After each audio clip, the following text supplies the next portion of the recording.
Good day everyone.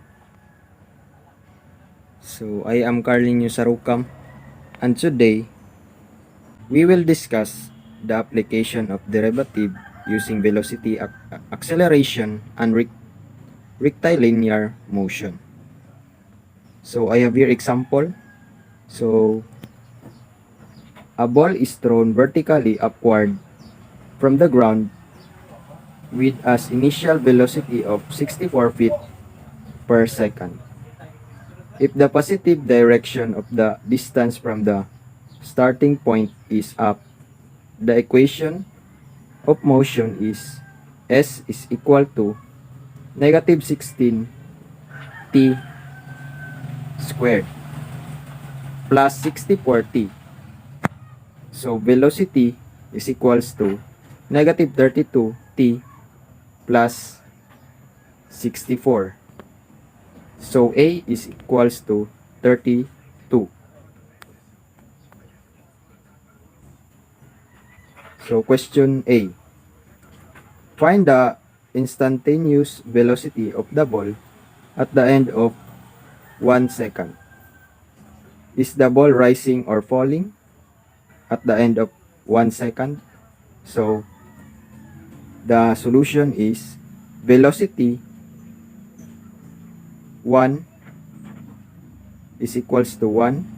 The time is 1, so velocity is equals to negative 32. So the time is equals to negative 1, so negative 32 times 1 plus 64. So negative 32 plus 64 is equals to 32 feet per second. So the ball is rising. So in question B, find the instantaneous velocity of the ball at the end of 3 seconds. Is the ball rising or falling at the end of 3 seconds?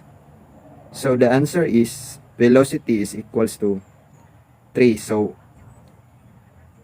negative 32 times 3 plus 64. Since the time is 3, so we substitute the time with 3. So negative 96 plus 64 is equals to negative 32 feet per second. So the ball is falling. In question C, how many seconds does it take the ball to reach its highest point? So the S max, so velocity is equals to 0.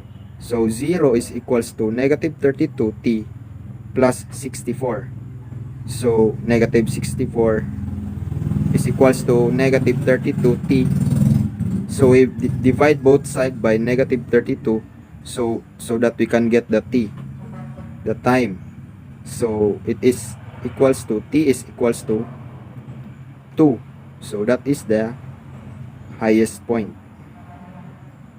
So in question D, how high will the ball go? So we know that t is equals to 2. So x max is equals to negative 16 t squared plus 64 t. So negative 16. So the t, we substitute the value of the t. So 2 squared plus 64. So we substitute the value of t. So 2. Negative 16 times 4 is negative 64. So 64 times 2, 128. So negative 64 plus 128 is equals to 64 feet. So in question E, find the speed of each ball at the end of 1 second and at the end of 3 seconds. So if the time is equals to 1, so velocity is equals to negative 32 t plus 64.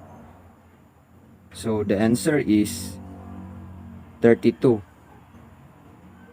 If the time is equals to 1, The A is equals to negative 32, so the answer is negative 32.